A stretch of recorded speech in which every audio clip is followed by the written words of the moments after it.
बढ़िया बनेगी।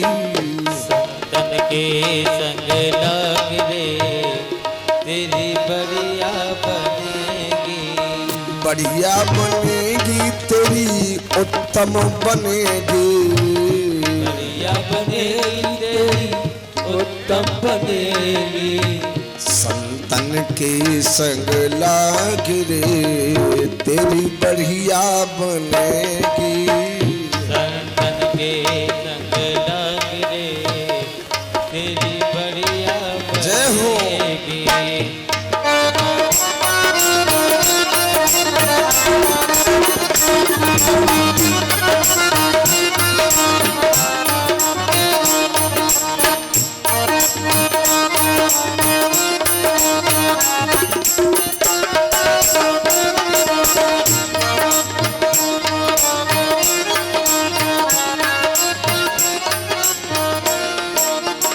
ध्रुव की बनी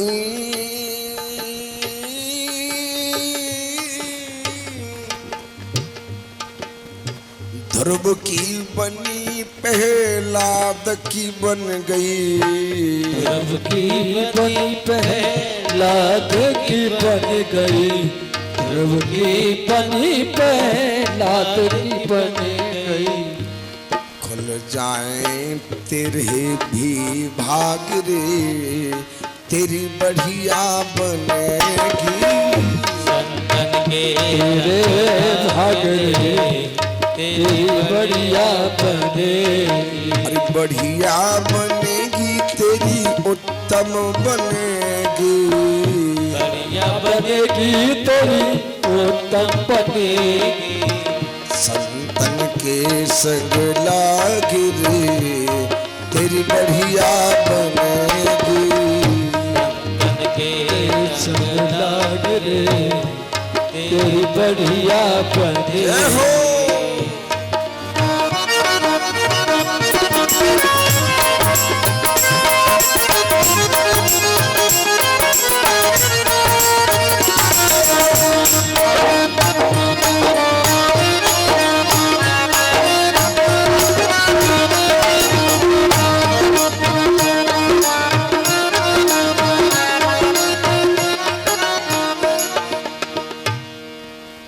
बोलिए राजा रामचंद्र महाराज की। तो संध्या का समय था, प्रातः काल राम को राजा बनना था। संध्या के समय कैकेयी के पास में गए तो कैकेयी बड़ी खुश है। राम कैकेयी के पास में जाके बैठ गए और राम कैकेयी से बोले मैया मुझे भूख लगी है। कैकेयी बोली ठीक है राम, जो भोजन तुमको सबसे ज़्यादा प्रिय है वही मैंने बनाया है, दूध भात का भोजन बनाया है। कैकेयी राम को अपने हाथ से खिला रही है। जैसे ही निवाला राम के मुंह की तरफ आया तो राम ने कैकेयी का हाथ पकड़ लिया।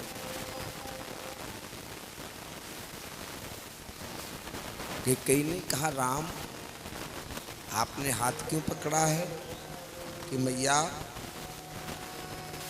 तू मुझे कितना प्रेम करती है।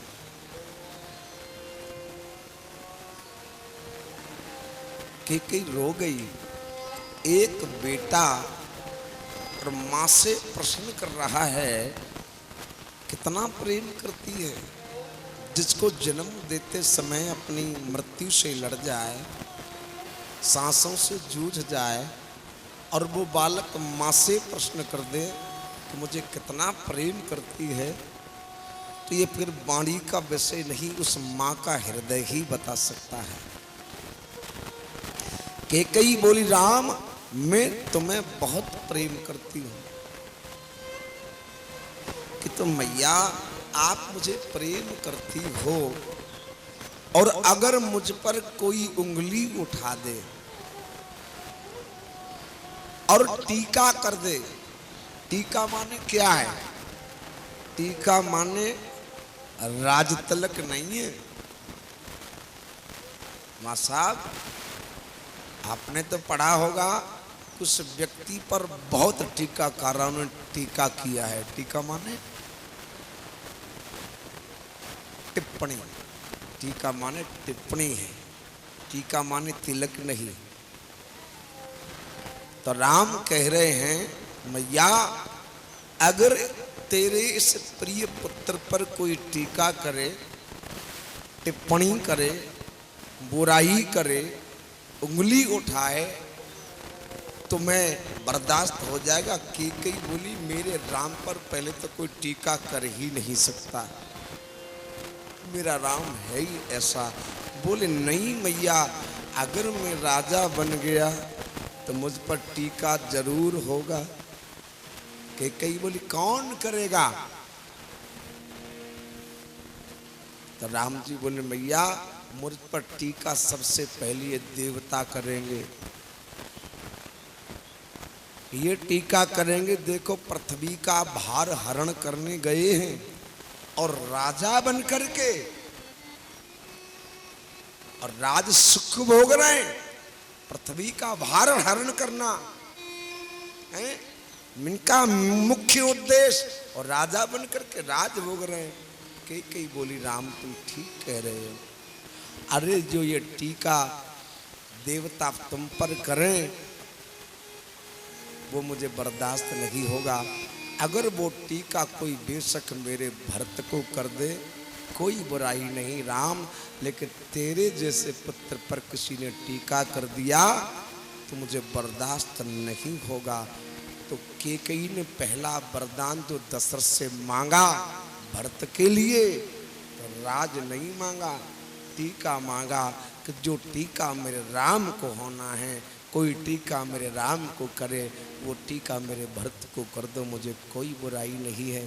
तो पहला वरदान जो मांगा है, देखिए दशरथ ने राम को राजा बनाना चाहा तो वशिष्ठ के पास गए तो वशिष्ठ से ये नहीं कहा कि मैं अपने राम को टीका करना चाहता हूँ। उन्होंने स्पष्ट कहा था कि नाथ राम करी हूँ युवराजू, युवराज बनाना चाहता हूँ, न कि टीका कहा। लेकिन कैकेयी पहले वरदान में टीका मांग रही है, क्योंकि जो टीका राम को हो वो मेरे भरत को हो जाए। तो पहले वरदान में टीका मांगा कैकेयी ने दशरथ से, अरे सुनहु प्राण प्रिय भावत जी का,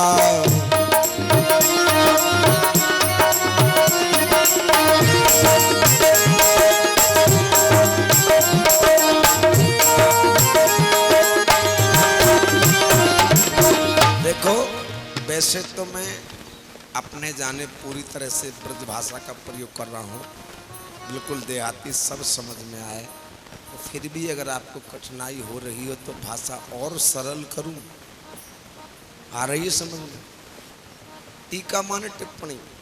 सुनो प्राण प्रिय भावत जी का, देहो एक बर भरत ही टीका, जो टीका मेरे राम को होना है उस टीका को भरत को दे दो, मुझे कोई चिंता नहीं। इतना प्रेम करने वाली कैकेयी राम को है।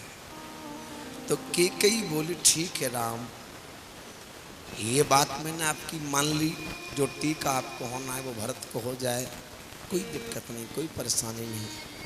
बोले नहीं मैया मेरी एक इच्छा और है। देखो राम को ब्रह्म होने की बात या तो कौशल्या को मालूम थी, क्योंकि चतुर्भुजी रूप में प्रकट हुए, लेकिन अपनी माया से राम ने मैया को बुला दिया। या ब्रह्म होने की बात गुरुदेव वशिष्ठ को मालूम थी, लेकिन कैकेयी और सुमित्रा को मालूम नहीं था। तो राम ने कहा मैया एक बात तो तुमने सुन ली, लेकिन जिस कारण से मैं पृथ्वी पे आया हूं वो तो सुनो। कैकेयी बोली पृथ्वी पे तुम्हारा क्या कारण मैं समझ नहीं पाई। तो राम ने कैकेयी को अपना असली रूप दिखाया, साक्षात चतुर्भुजी रूप में कैकेयी के सामने प्रकट हो गए। और तो कैकेयी बड़ी खुश होती है, वाह मैंने जगत पिता कर बालक जाना।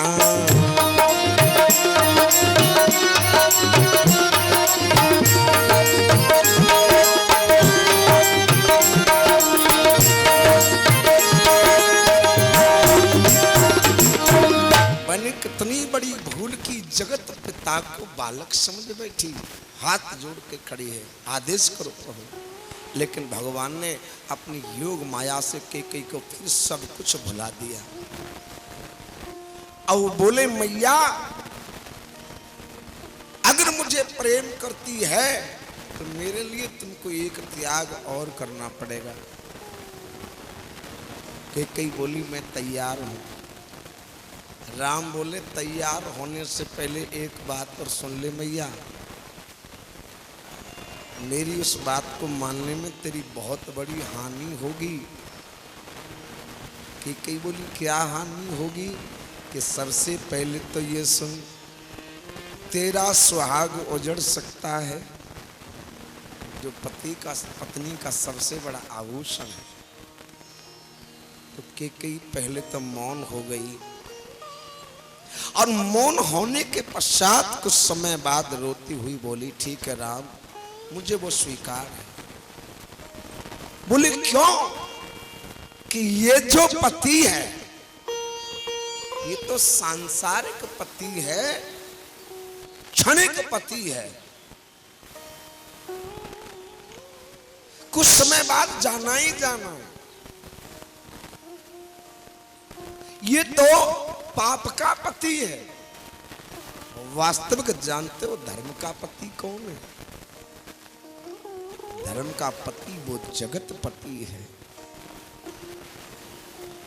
तो कैकेयी बोली अरे सांसारिक पति छूट जाए कोई बुराई नहीं, लेकिन मेरा जगत पति मुझसे न रूठ पाए, वो मुझे स्वीकार नहीं। आप जगत पति हैं, आपके लिए ये भी त्याग मुझे स्वीकार है।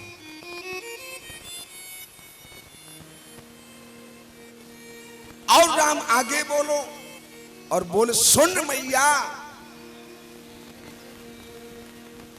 अगर मैं बन जाऊं हो भी सकता है कि सारी दुनिया तुझे गालियां दे, कलंकिनी कहे।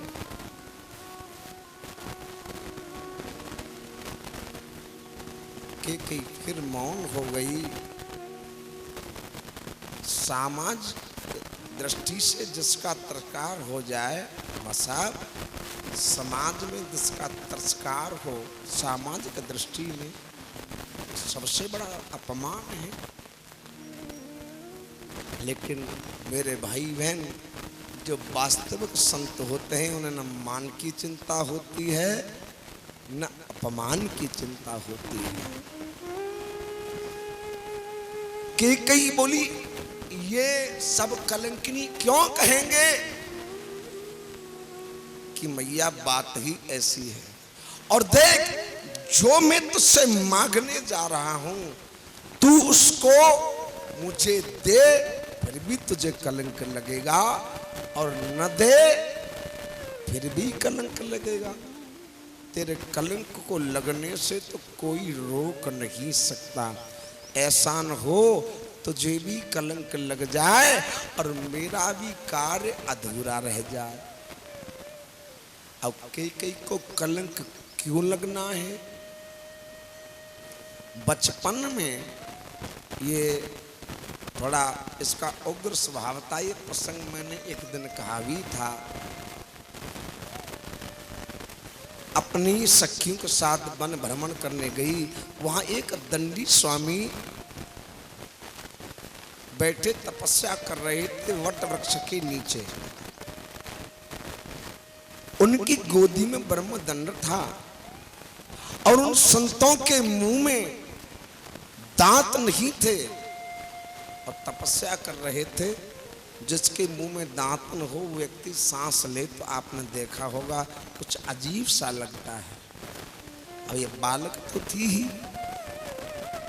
तो ब्रह्मदंड उठाया और वृक्ष पे छुपा दिया और उस संत के मुंह को देखा, दांत नहीं, अजीब सा लग रहा है। कहते ना, जब परमात्मा जिसको प्रभु दारुण दुख देही और बाकी मत पहले हर ले।